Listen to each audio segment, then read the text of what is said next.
Oui, une question vous a été posée sur les rôles du président de la République.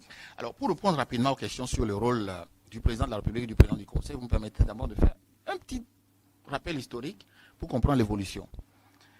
On a dit pourquoi c'est une aspiration des Togolais, le régime parlementaire. Je voudrais rappeler que historiquement, le Togo a été influencé par trois puissances, l'Allemagne, la Grande-Bretagne et les Français. Jusqu'en 1946, tous ces trois régimes étaient parlementaires. Puis à partir de 1946, le Togo a toujours été parlementaire à deux exceptions près. La première exception, c'est la première république 1961-1963, celle de Sylvanus Olympio.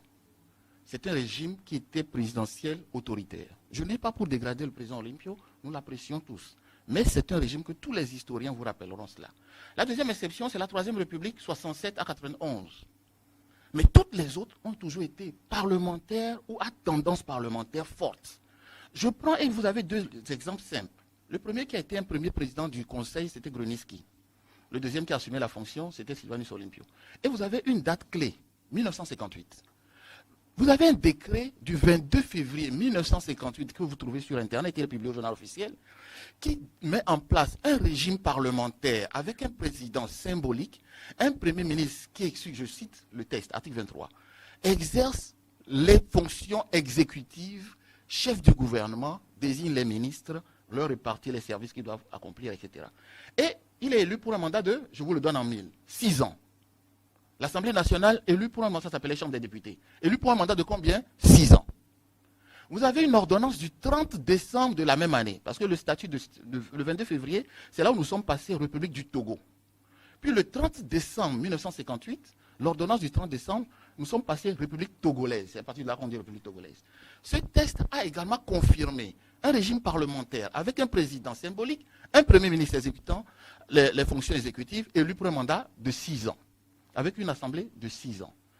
Et les deux textes ont été fusionnés dans le texte que le ministre Bodiona a évoqué tout à l'heure, le décret, la loi constitutionnelle 60-10 du 23 avril 1960, qui a préparé l'indépendance 4 jours plus tard et qui a remis en place un régime parlementaire, un président symbolique, un premier ministre exécutif avec un mandat de 6 ans. Parce qu'ils ont fusionné les deux textes. Et c'est sous ce régime parlementaire que nous avons eu l'indépendance. C'est sous ce régime parlementaire, le même jour, il y a une loi ordinaire qui a défini la 60-11 du 23 avril 1960, qui a également établi le drapeau national. La devise que nous avons, travail, liberté, patrie. L'hymne national que nous avons aujourd'hui, c'est sous ce régime parlementaire. Donc après, quand vous prenez les autres régimes, les collègues ont déjà évoqué des exemples. Mais je vous donne simplement sur 1992 pour vous montrer la tendance forte. Quand on nous a réclamé le retour à la Constitution de 1992, ni plus ni moins, l'opposition réclamait le retour à un régime parlementaire. Pourquoi? 92, rappelez-vous, il y avait une disposition qui disait que le Premier ministre est désigné dans la majorité parlementaire, qu'ensuite il est responsable devant l'Assemblée. Et enfin, lorsque le président de la République ne promulgue pas les lois dans les 15 jours, le Premier ministre ou le président de l'Assemblée peuvent saisir la Cour constitutionnelle pour faire promulguer les lois. C'est un régime totalement parlementaire.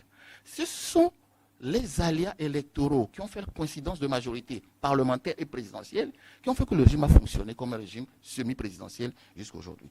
Alors, dans tous ces régimes historiques, vous avez deux fonctions que vous avez évoquées. Le contrôle des armées a toujours été confié au président du Conseil des ministres, c'est-à-dire le Premier ministre.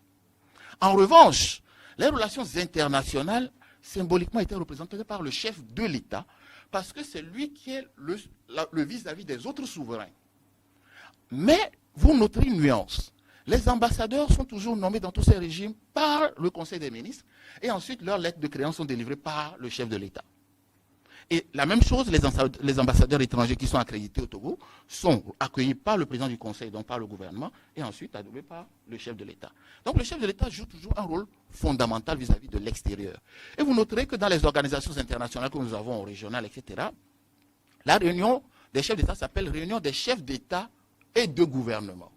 Ce qui laisse la flexibilité pour que la représentation dans ces instances soit faite soit par le chef de l'État en personne, soit par le président du Conseil des ministres ou le Premier ministre en fonction des noms qu'on lui donne. Donc, ce n'est pas quelque chose d'extraordinaire. Mais je vous donne un dernier exemple contemporain pour montrer que nous parlons de choses qui sont banales. Prenons les communes. Depuis 2019, nous avons des municipalités. Mais vous savez que c'est un régime parlementaire local, puisque nous élisons les conseillers municipaux qui élisent ensuite le maire. Nous n'élisons pas le maire au suffrage universel direct. C'est un régime parlementaire, mais local. Dans les conseils régionaux que nous allons aller, c'est la même chose. Et plus loin dans les sociétés, considérez simplement le rôle du PCA, du président du conseil d'administration, le rôle du DG. Nous sommes dans un président de la République et un président du conseil. Donc, au fond, nous parlons de choses dans lesquelles nous vivons tous les jours, mais la politique a tendance à vouloir les dramatiser. Laissons donc jouer cette tendance par